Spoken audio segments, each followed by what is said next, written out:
Very good morning my dear students, welcome to the Hindi class. आज last class में मैंने आपको बहुत इजी था इसलिए मैंने 4 चैप्टर्स करवाया था, जैसे कि संज्ञा, लिंग, वचन वगैरह वगैरह। लेकिन आज मैं आपको सिर्फ 2 चैप्टर्स कराने जा रही हूँ और वो 2 चैप्टर्स है सर्वनाम और है दूसरा है विशेषण। ये दोनों चैप्टर्स बहुत मायने रखता है क्योंकि हिंदी भाषा को अगर शुद्ध रूप से बोलना या लिखना चाहते हैं तो ये 2 चैप्टर्स आपके लिए जरूरी है। सबसे पहले देखिए ऑब्जेक्टिव ये दोनों लेसन्स का, हिंदी भाषा का शुद्ध ज्ञान प्राप्त होगी, यानी आपको हिंदी भाषा शुद्ध प्योर यानी शुद्ध रूप से आप सीख पाएंगे। दूसरा है शब्द भंडार में वृद्धि, यानी नए नए शब्दों के जानकारी आपको मिलेगी और नए शब्दों का जो आपका जो भंडार है वो आपका बढ़ेगा।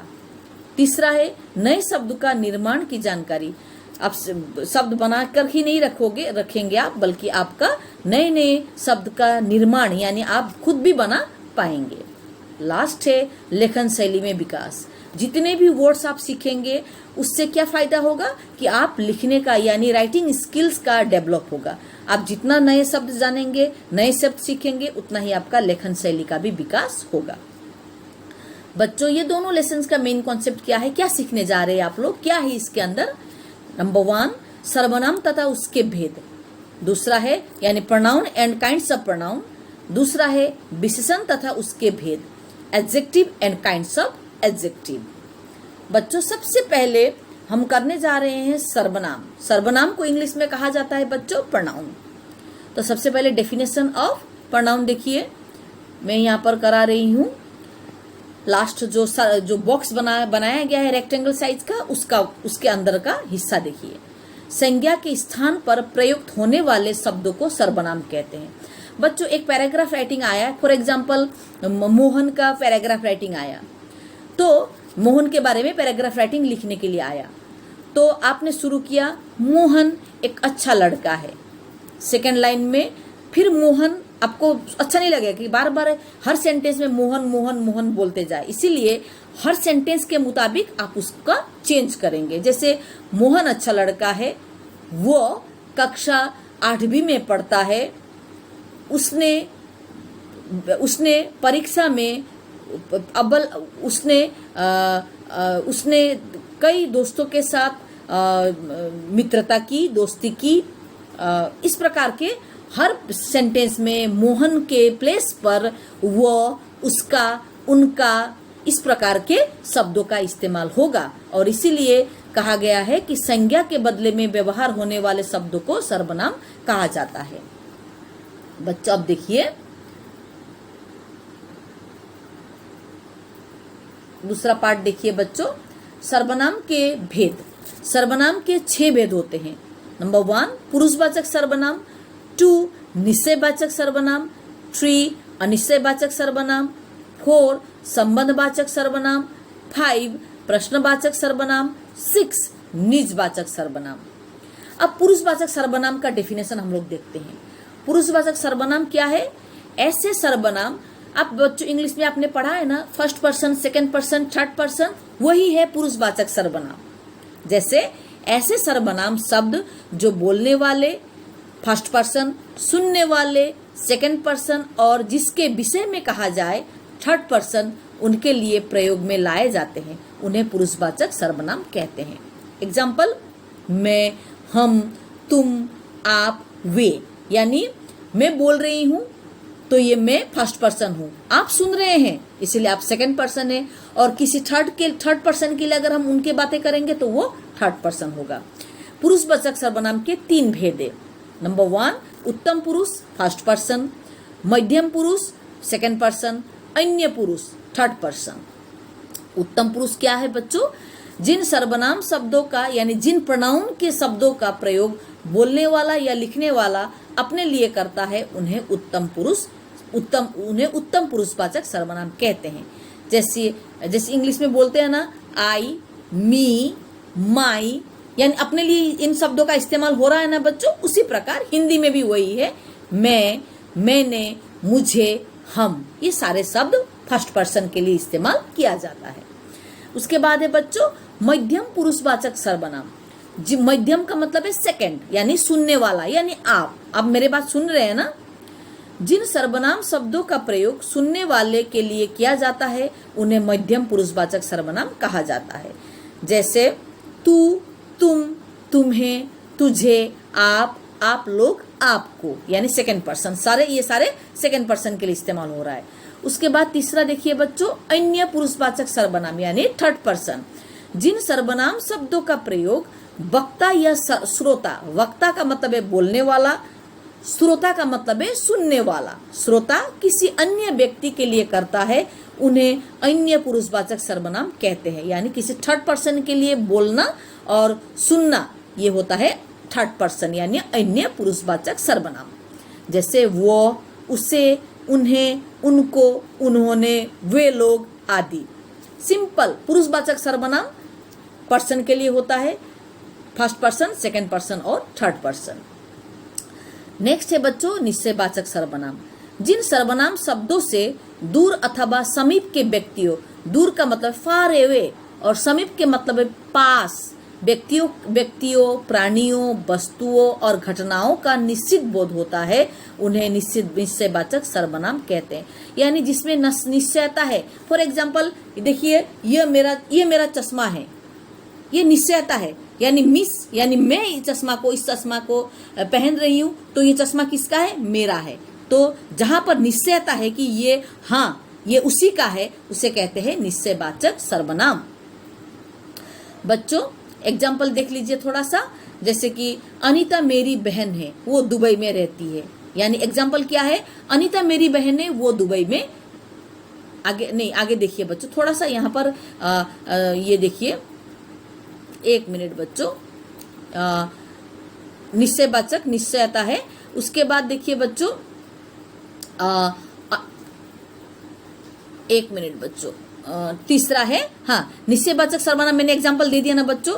ये चश्मा मेरा है, इसमें निश्चयता है, यह मिस का चश्मा है, यानी ये चश्मा किसका है? मेरा है। तो ये निश्चयवाचक है, यानी जिस घटना में निश्चयता का बोध हो वो है निश्चयवाचक सर्वनाम। नेक्स्ट देखिए बच्चों अनिश्चयवाचक सर्वनाम। जिन सर्वनाम शब्दों से किसी निश्चित व्यक्ति या वस्तु या घटना का बोध नहीं होता उन्हें अनिश्चयवाचक सर्वनाम कहते हैं। फॉर एग्जाम्पल दाल में कुछ पड़ा है, दूध में, एग्जाम्पल यहीं पर है दिया है बच्चों, बाहर कोई आया है, आपका घर का दरवाजा बंद था, आप सब लोग घर के अंदर थे, किसी ने दरवाजे पर नॉक किया, आप उठकर जाकर आपने देखा कि बाहर कोई है, लेकिन आप तब तक नहीं जानते कि कौन है। जहां पर निश्चयता नहीं होती वो होता है बच्चों अनिश्चयवाचक सर्वनाम। नेक्स्ट देखिए, मम्मी दूध उबालने के लिए चली गई तो दूध में देखा कि कुछ काला काला है, लेकिन मम्मी श्योर नहीं है कि वो काला चीज क्या है, इसमें निश्चयता नहीं है, इसीलिए दूध में कुछ गिरा है। ये कोई, कुछ, इस प्रकार के वर्ड्स जो है ये अनिश्चयवाचक सर्वनाम के लिए इस्तेमाल होता है। नेक्स्ट है बच्चों संबंधवाचक सर्वनाम। जैसे कि एग्जाम्पल देखिए बच्चों, यह मेरा पुस्तक है, इसमें ये इस पुस्तक के साथ क्या है? मेरा संबंध है, यानी ये पुस्तक मेरा है का मतलब है, ये देखिए। और दूसरा एग्जाम्पल मैं देती हूँ, ये कलम मेरा है, यानी कलम के साथ किसका संबंध है? मेरा संबंध है। ये कलम है बच्चों, आज मेरे पास है, मेरे हाथ में है, तो ये किसका कलम है? मेरा कलम है। तो कलम के साथ क्या है? मेरा संबंध है। इसी प्रकार कोई भी वस्तु, कोई भी चीज के साथ जो संबंध रहता है उसे कहते हैं संबंधवाचक सर्वनाम। एग्जाम्पल में यहाँ पर क्या दिया है देखिए, जैसा करोगे वैसा भरोगे, यानी आपने अगर गलत काम किया जेल में आपको ही जाना पड़ा, थाने में पुलिस आपको ही ले जाएगी। ये नहीं कि आपने गलत किया और आपको पापा को ले जाकर जेल में रख दिया, ऐसा नहीं होगा। यानी जो करेगा वही भोगेगा, यानी आपके कर्म के साथ आपका संबंध है, इसलिए कहा जाता है इसको संबंधवाचक सर्वनाम। नेक्स्ट देखिए बच्चों 5th नंबर का प्रश्नवाचक, वेरी इजी, जहां सवाल किया जाता है। जैसे मैं डेफिनेशन फिर भी मैं पढ़ देती हूँ, इजी है। जहां क्वेश्चन मार्क आता है, जहां सवाल किया जाता है, वो है प्रश्नवाचक सर्वनाम। देखते हैं डेफिनेशन में क्या है।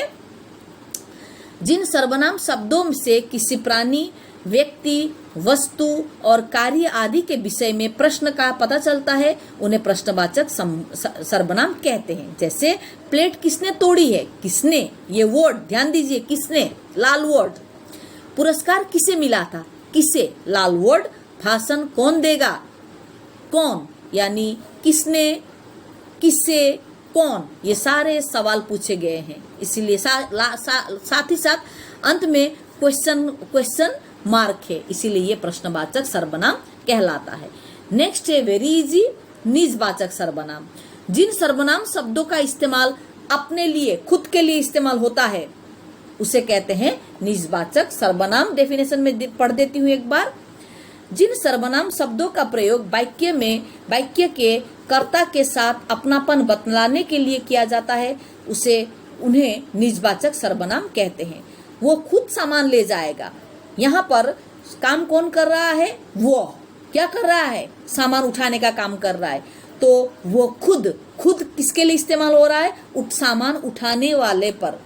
मैं अपने आप चली जाऊंगी, कौन चला जाएगा, मैं, कैसे, अपने आप। वो स्वयं बता देगा, कौन बताएगा, वो खुद यानी वो स्वयं। इस प्रकार के अपने लिए इस्तेमाल किया जाने वाला शब्द को कहा जाता है निजवाचक सर्वनाम। याद रखने के लिए वेरी इजी, प्रश्न पूछा जाता है प्रश्नवाचक, अपने लिए इस्तेमाल होता है निजवाचक, एक संबंध बताता है संबंधवाचक, निश्चय अनिश्चयता है जहां पर है या नहीं पता नहीं है आपको, अब श्योर नहीं है, अनिश्चयवाचक, जहां श्योरिटी है, हाँ है ही, वो है निश्चयवाचक। और सबसे पहला था पुरुषवाचक सर्वनाम, यानी पर्सन के लिए होता है, चाहे वो फर्स्ट हो, चाहे सेकंड पर्सन हो, चाहे वो थर्ड पर्सन हो। बच्चों अब हम लोग करने जा रहे हैं विशेषण। विशेषण को इंग्लिश में कहा जाता है एडजेक्टिव। इसका डेफिनेशन देखिए बच्चों, संज्ञा और सर्वनाम शब्दों की विशेषता प्रकट करने वाले शब्दों को विशेषण कहा जाता है, यानी नाउन और प्रोनाउन का खास बात बताने वाले शब्दों को एडजेक्टिव कहा जाता है। एग्जाम्पल देखिए, जैसे कि श्री गणित के नए अध्यापक श्री अरविंद चौधरी है। नए अध्यापक कैसे हैं, नए हैं, यानी अरविंद का खास बात है कि उस स्कूल में वो नए थे, तो ये नए वर्ड एडजेक्टिव है। उसके बाद देखिए बच्चों, संज्ञा एडजेक्टिव के विशेषण के भेद। विशेषण 4 प्रकार के होते हैं, kinds of adjective there are 4। Number 1 गुणवाचक सर्वनाम विशेषण, संख्यावाचक विशेषण, परिमाणवाचक विशेषण, और नेक्स्ट है बच्चों, आगे चलते हैं, नेक्स्ट है सार्वनामिक विशेषण। कितने भेद है बच्चों, 4। नंबर 1 गुणवाचक, नंबर 2 संख्यावाचक, नंबर 3 परिमाणवाचक, नंबर 4 सार्वनामिक। एकदम इजी करके बता देती हूँ। जहाँ अच्छा बुरा बताता है वो है गुणवाचक, जहाँ संख्या आता है, नंबर्स आते हैं, वो है संख्यावाचक, जहाँ क्वांटिटी नाप तोल होता है, 1 किलो, 1 मीटर, उसके बाद 1 लीटर, ये मीटर, लीटर और किलो, केजी, ये सब जो होता है ना क्वांटिटी, वो है परिमाणवाचक। और लास्ट में जो है वो है सार्वनामिक विशेषण, यानी है तो विशेषण लेकिन वर्ड्स आता है सर्वनाम से, इसीलिए इसका नाम है सार्वनामिक विशेषण। ये 4 का मैंने थोड़ा बहुत आपको कॉन्सेप्ट क्लियर करवा दिया। अब बुक में है, देखते हैं क्या है। गुणवाचक विशेषण यानी एडजेक्टिव के 4 भेदों में से सबसे पहला है गुणवाचक विशेषण। जो विशेषण किसी व्यक्ति या वस्तु संज्ञा यानी संज्ञा के गुण, दोष, रंग, आकार, दशा आदि का बोध कराए उन्हें गुणवाचक विशेषण कहते हैं। जैसे दुकान पर ताजे फल मिल रहे हैं, कैसे फल है, ताजे, फ्रेश। चौड़े मैदान के चारों ओर दर्शक बैठे हैं, चौड़े, ये ताजे, चौड़े, खास बात बताया जा रहा है, इसलिए ये है गुणवाचक विशेषण। इसका देखिए गुणवाचक में क्या है, सुंदर, सुशील, सदाचारी। दोष बोधक में बुरा, कुरूप, दुर्जन। रंग बोधक में सफेद, काला, पीला। उसके बाद काल बोधक, काल का मतलब है समय, नया, पुराना, प्राचीन। देश बोधक यानी स्थान बोधक यानी जगह, भारतीय, देसी, विदेशी। दिशा बोधक, दिशा माने डायरेक्शन, पूर्वी, पश्चिमी, उत्तरी। उसके बाद है आकार बोधक, शेप एंड साइज, लंबा, चौड़ा, गोल, तिकोना। उसके बाद है दशा बोधक, हालत बताता है, स्पर्श, कोमल, कठोर बताता है, स्वाद। यानी सिंपल सा बता देती हूँ, जिन एडजेक्टिव वर्ड से आपको अच्छा या बुरा समझ में आता है उसे कहते हैं गुणवाचक। उसके बाद है दूसरा है बच्चों संख्यावाचक। जिन विशेषणों से संज्ञा और सर्वनाम शब्दों की संख्या का बोध होता है उन्हें संख्यावाचक कहते हैं। यानी जहां पर नंबर्स आते हैं उन्हें संख्यावाचक विशेषण कहता है। जैसे एग्जाम्पल देखिए, एक एग्जाम्पल देखिए, पहला, एक, आठवीं, तीनों, चौगुना आदि, ये सब संख्यावाचक विशेषण का एग्जाम्पल है। नेक्स्ट देखिए बच्चों, परिमाणवाचक क्वांटिटी, संज्ञा और सर्वनाम शब्दों की मात्रा और मापतोल आदि का बोध कराने वाले विशेषणों को परिमाणवाचक विशेषण कहते हैं। नापतोल मैंने बोला था ना, नापतोल के लिए होता है 3 मीटर, 1 लीटर, 2 किलो, थोड़ी हल्दी, कुछ दालें। यानी जहां पर आप नापतोल कर सकते हैं वहां पर मीटर लीटर आएगा। जहां पर थोड़ी थोड़ी या कुछ कहा जाता है तो वो भी परिमाणवाचक ही है, लेकिन वो अनिश्चयवाचक है। एक है निश्चित परिमाणवाचक, जहां पर 1 किलो दूध, 1 लीटर दूध दीजिए, ये निश्चित है। और जहां पर निश्चित नहीं है, मुझे थोड़ी हल्दी दीजिए, थोड़ी कितना है पता नहीं लेकिन थोड़ी सी, तो ये अनिश्चयवाचक है बच्चों। उसके बाद है बच्चों, लास्ट है सर्वनामिक विशेषण है। सर्वनामिक विशेषण में देखिए बच्चों, जो सर्वनाम विशेषण के अनुरूप में विशेषण के रूप में प्रयुक्त होता है उन्हें सर्वनामिक विशेषण कहते हैं। इन्हें संकेतवाचक विशेषण भी कहते हैं। जैसे इस तोते को पिंजरे से निकाल दो, यह घोड़ा तेज भागता है, उस बाल्टी में पानी भर दो। इस, यह, उस, दरअसल ये सारे के सारे प्रोनाउंस का वर्ड्स है, प्रोनाउन सर्वनाम का वर्ड्स है, लेकिन हम किस में इस्तेमाल कर रहे हैं? एडजेक्टिव में इसका इस्तेमाल हो रहा है। इसीलिए ये बच्चों ये सर्वनामिक विशेषण है, यानी सर्वनाम से आए हुए वर्ड्स इसमें है, इसमें प्रयोग हुआ है, इसीलिए इसका सर्वनामिक विशेषण नाम है। बच्चों आज मैंने 2 चैप्टर कराया, सर्वनाम और दूसरा है विशेषण, प्रोनाउन और एडजेक्टिव। प्रोनाउन के 6 भेद है, kinds of pronoun how many 6, और adjective how many 4, kinds of adjective how many 4। बच्चों चैप्टर तो मैंने समझा दिया, लेकिन आपको समझ में आया कि नहीं, इसके लिए आप एक काम आपको करना ही है, जो आपका होमवर्क भी है। ये है कि इस चैप्टर के पीछे जो एक्सरसाइजेज दिया गया है वो आप बुक में ही कर लीजिएगा। बुक में करने के बाद क्या होगा बच्चों, आप तब कर पाएंगे जब आपको समझ में आएगा कि आप कर पा रहे हैं। अगर आप नहीं कर पाएंगे तो आप फिर से दोबारा वीडियो निकाल कर देखना और आप उसको दोबारा पढ़ना, और फिर बुक से भी पढ़ना, मेरा वीडियो देखकर भी पढ़ना। उसके बाद एक्सरसाइज फिर करने बैठना। जब आपका एक्सरसाइज किया हुआ खत्म हो जाएगा तब पता चलेगा कि आपको ये सब कुछ आ गया है। इसीलिए बच्चों ये एक्सरसाइज करना मत भूलना, जो मैं गूगल क्लासरूम में इसके बारे में बता भी दूंगी। आज के लिए इतना ही। Thank you so much.